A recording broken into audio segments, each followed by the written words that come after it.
پرونه بله ورځ د کرکټ میچ یې بیلو خلکو جړل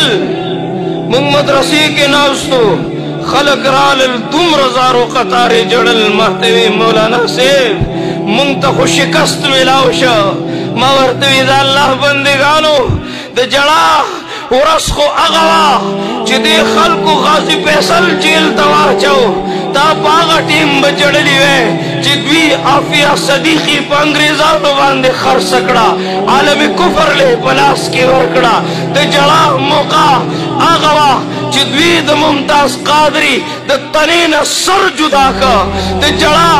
مقام هغه ځای کې و چې د وړې ماشومې عزت لوټ شو د 3 کالو د 4 کالو ماشومه د 15 کالو د 6 کالو یو وړوکی ماشوم د هغه د عزت سره لوبې کېدی بیا ټوکړې ټوکړې شه هلته یې وغورځو دا د جړا مقام و که تا کې ایمان وی ستا د الله سره مینه وی دین سره دې مینه وی تا به د حبیب بن زید تاریخ کتلی وی تا به د بلال حبشي دردونه کتلی وی تا به د صحابو قربانۍ کتلی وی ته به یو ګوټ کې ناست وی تا به جړلي وی چې یا الله زمونږ په حال باندې رحم وکړه